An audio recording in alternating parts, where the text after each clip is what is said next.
Envoyé au Gabon par le ministère des Affaires étrangères pour un contrat d'1 an auprès de Léon Mba, Jacques Pigault a toujours son bureau au palais présidentiel 50 ans plus tard. L'attachement est viscéral et total l'incapacité de résister aux présidents africains qui ne rêvent que d'établir des liens familiaux indissolubles pour mieux s'attacher ces Français que la métropole a placés à leur côté.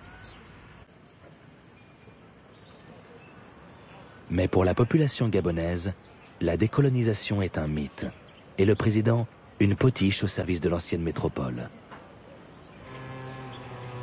Le 19 février 1964, une centaine de militaires s'emparent du chef de l'État, Léon Mba, et le traînent à la télévision pour qu'il annonce lui-même sa destitution.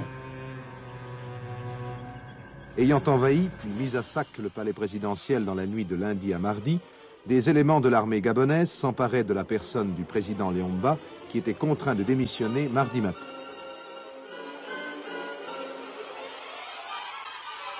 Un petit groupe d'officiers gabonais mutinés que nous voyons sur ces images formait alors un comité révolutionnaire, tandis qu'un gouvernement provisoire était constitué sous la présidence d'un leader politique de l'opposition, M. Obama.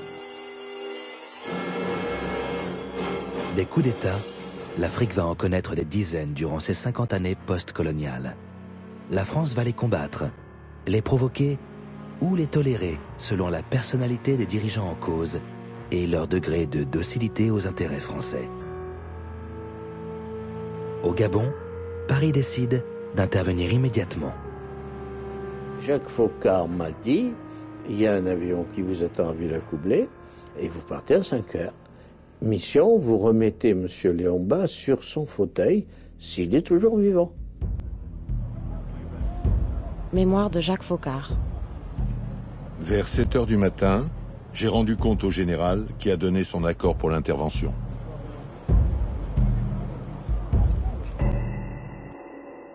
Mémoire de Maurice Robert. Il est évident qu'en préservant la stabilité de pays comme le Gabon, la France protégeait dans le même temps ses intérêts économiques. Protéger ses intérêts économiques. C'est bien le but des accords de défense militaire que la France a signés avec la plupart de ses anciennes colonies. Officiellement, il s'agit de venir en aide au président contre une agression extérieure. Mais des clauses secrètes prévoient que la France interviendra également si le président est contesté à l'intérieur de son propre pays. En contrepartie de cette assurance anti-subversion, les mêmes clauses secrètes obligent le pays signataire à donner la priorité à la France pour la fourniture des matières premières dites stratégiques. Pétrole, uranium, manganèse, etc. On ne saurait être plus clair. Léon Mba, retrouvé dans un village en forêt par les militaires français, est ramené à Libreville, la capitale. J'entendais la mort, cette faucheuse de personnes. Je l'ai vue de près. J'étais à 1 millimètre de la mort. Et je ne sais par quel miracle, je me trouve au milieu de vous. Ce président est décidément bien fragile. Il va falloir l'encadrer. À partir de là, il s'est agi pour nous d'assurer sa sécurité. C'est comme ça que nous avons décidé de créer une garde présidentielle. Et d'ailleurs, nous avons confié cette garde à un ancien du SDECE, qui était également un ami à moi, Bob Malouvier. C'est lui qui a créé entièrement la garde présidentielle du président Léon Mba. Foccart m'a téléphoné, il m'a dit il faut que tu t'en occupes. Tu rentres au palais, tu abandonnes ce que tu fais là, et puis tu reprends du service. Voilà. Il fallait un encadrement. Je suis allé voir le préfet de police à Paris. Je lui ai dit, Raymond, il faut que tu me donnes quand même des instructeurs, quelques fonctionnaires de police solides. Il m'a dit, bon, bah, je vais t'envoyer 2-3 grands instructeurs de tir, des CRS, etc. Et avec mes nageurs de combat et mes gens du 11e choc, j'ai fait l'encadrement. Voilà.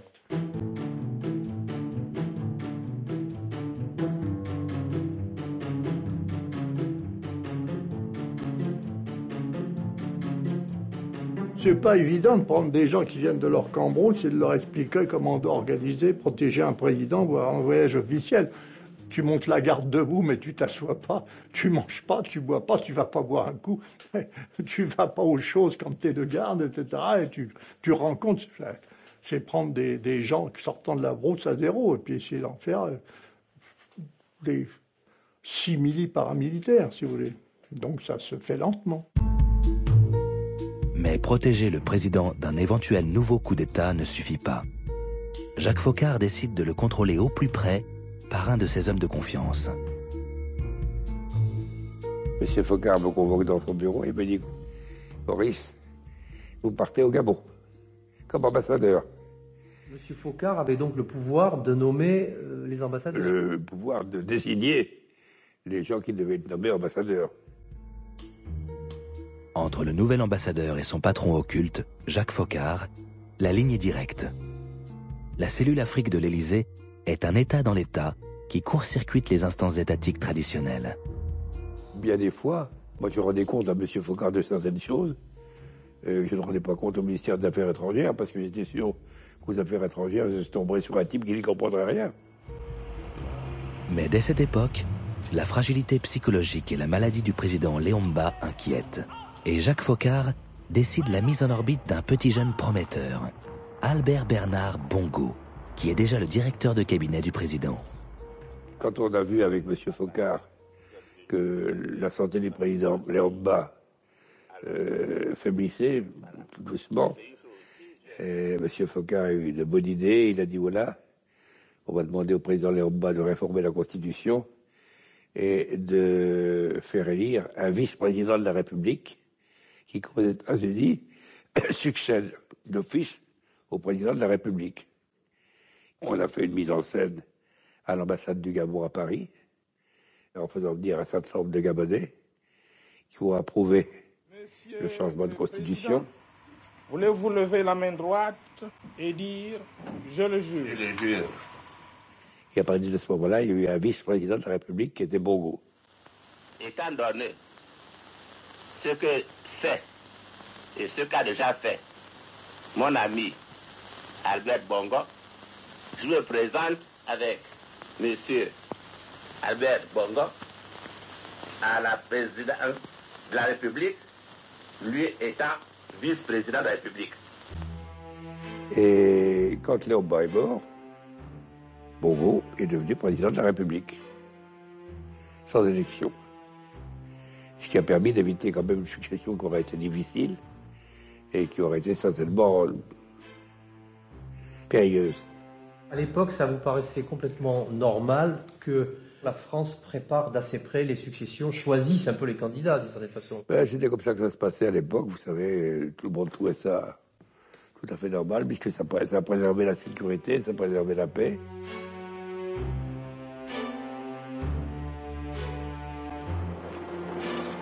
Durant ces 50 années de la décolonisation, la France met en place ou soutient activement des présidents dont la plupart sont des dictateurs qui n'hésiteront jamais à recourir aux méthodes les plus brutales pour rester au pouvoir. Vive le président Ahmed Sékou Touré.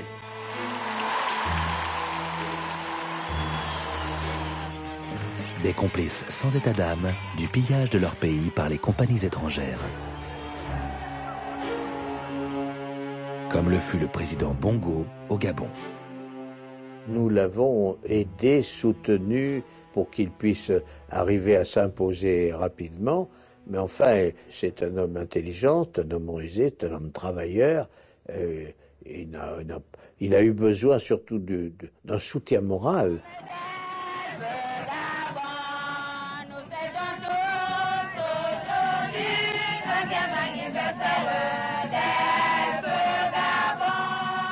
Sa montée en puissance, elle est venue, si vous voulez, de l'importance des découvertes faites par Elf. Elf a obtenu une grande partie des concessions de recherche.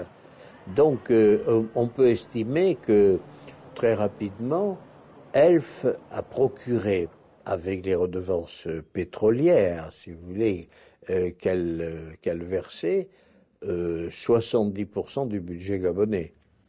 J'ai visité un peu cette ville et je vois que jusqu'à la cité, des ouvriers d'Elf Gabon, il n'y a pas un boulevard. Alors voilà ce que je vous demande de faire. C'est un boulevard que vous devez faire.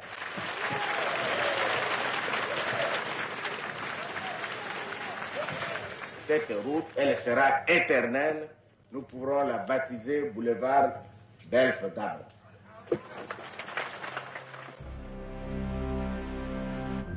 Toujours plus de voitures dans les pays développés, toujours plus de pétrole consommé. Trouver de nouveaux gisements est un impératif, par tous les moyens. Au Biafra, cette politique va provoquer un désastre. En 1968, pour la première fois, la télévision française diffuse des scènes montrant des enfants mourant de faim. Comment en est-on arrivé là? Un an auparavant, le Biafra, la province la plus riche en pétrole du Nigeria, une ancienne colonie anglaise, a fait sécession. Le général a décidé qu'on devait se montrer favorable à cette insurrection biafraise. Quel était véritablement l'intérêt de la France dans cette opération du Biafra? L'intérêt, c'était le pétrole du Nigeria. Au Nigeria, la compagnie Elf a des contrats d'exploitation avec les autorités légales du pays. Ce qui ne l'empêchera pas de verser au Biafra sécessionniste les redevances provenant du pétrole extrait sur son territoire, sachant pertinemment que cet argent servira à acheter des armes. Et à Libreville, l'ambassadeur de la France au Gabon, Maurice Delaunay, devient marchand d'armes. J'étais responsable à Libreville de tout le ravitaillement du Biafra.